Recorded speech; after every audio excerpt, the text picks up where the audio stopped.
కాకినాడ పోర్టులో నిజ నిర్ధారణ కమిటీ ముమ్మర తనిఖీలు చేపట్టింది. ఇటీవల సీజ్ చేసిన స్టెల్లా ఎల్ పనామా నౌకలో మరోసారి సోదాలు జరుపుతోంది. ఇందుకోసం పోర్టు కస్టమ్స్, పౌర సరఫరాలు, పోలీసు, రెవెన్యూ అధికారులతో కలిసి సముద్రంలోకి వెళ్లారు. ఇప్పుడు ఈ మల్టీ డిసిప్లినరీ కమిటీ బియ్యం నమూనాలు సేకరించి నిజానిజాలు నిగ్గు తేల్చనుంది. ఇటీవల నౌకలో 649 టన్నుల పేదల బియ్యం ఉన్నట్లు గుర్తించారు. దీంతో 29న పోర్టును సందర్శించిన డిప్యూటీ సీఎం పవన్ కళ్యాణ్ భద్రతా వైఫల్యాలు తీవ్ర ఆగ్రహం వ్యక్తం చేశారు. సీజ్ ద షిప్ అంటూ అధికారులను ఆదేశించారు. ఇకపై రేషన్ మాఫియా రెక్కలు విరిచేస్తానంటూ మాస్ వార్నింగ్ ఇచ్చారు.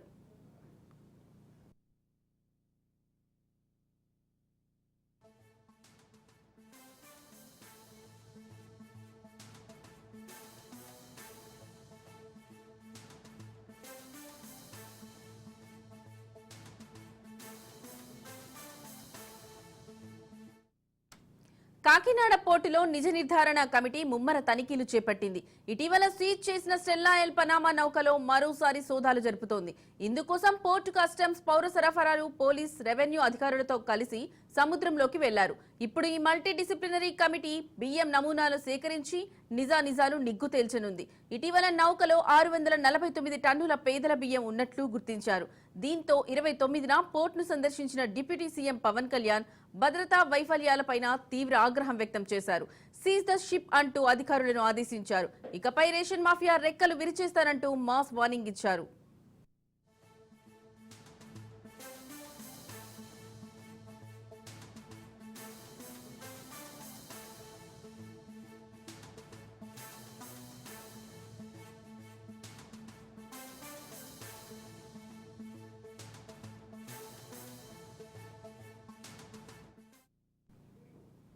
కాకినాడ పోర్టులో నిజ నిర్ధారణ కమిటీ ముమ్మర తనిఖీలు చేపట్టింది. ఇటీవల సీజ్ చేసిన స్టెల్లా ఎల్ పనామా నౌకలో మరోసారి సోదాలు జరుపుతోంది. ఇందుకోసం పోర్టు కస్టమ్స్, పౌర సరఫరాలు, పోలీస్, రెవెన్యూ అధికారులతో కలిసి సముద్రంలోకి వెళ్లారు. ఇప్పుడు ఈ మల్టీ డిసిప్లినరీ కమిటీ బియ్యం నమూనాలు సేకరించి నిజానిజాలు నిగ్గు తేల్చనుంది. ఇటీవల నౌకలో 649 టన్నుల పేదల బియ్యం ఉన్నట్లు గుర్తించారు. దీంతో 29న పోర్టును సందర్శించిన డిప్యూటీ సీఎం పవన్ కళ్యాణ్ భద్రతా వైఫల్యాలపై తీవ్ర ఆగ్రహం వ్యక్తం చేశారు.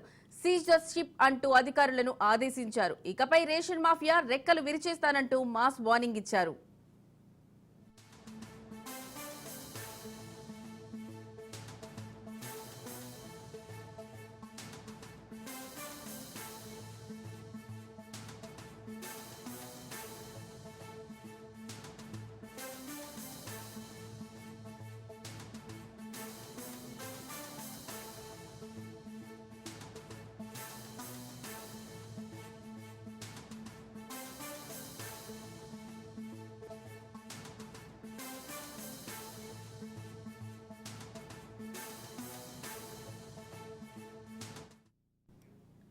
కాకినాడ పోర్టులో నిజ నిర్ధారణ కమిటీ ముమ్మర తనిఖీలు చేపట్టింది. ఇటీవల సీజ్ చేసిన స్టెల్లా ఎల్ పనామా నౌకలో మరోసారి సోదాలు జరుపుతోంది. ఇందుకోసం పోర్టు కస్టమ్స్, పౌర సరఫరాలు, పోలీస్, రెవెన్యూ అధికారులతో కలిసి సముద్రంలోకి వెళ్లారు. ఇప్పుడు ఈ మల్టీ డిసిప్లినరీ కమిటీ బియ్యం నమూనాలు సేకరించి నిజానిజాలు నిగ్గు తేల్చనుంది. ఇటీవల నౌకలో 649 టన్నుల పేదల బియ్యం ఉన్నట్లు గుర్తించారు. దీంతో 29న పోర్టును సందర్శించిన డిప్యూటీ సీఎం పవన్ కళ్యాణ్ భద్రతా వైఫల్యాలపై తీవ్ర ఆగ్రహం వ్యక్తం చేశారు. సీజ్ ద షిప్ అంటూ అధికారులను ఆదేశించారు. ఇకపై రేషన్ మాఫియా రెక్కలు విరిచేస్తానంటూ మాస్ వార్నింగ్ ఇచ్చారు.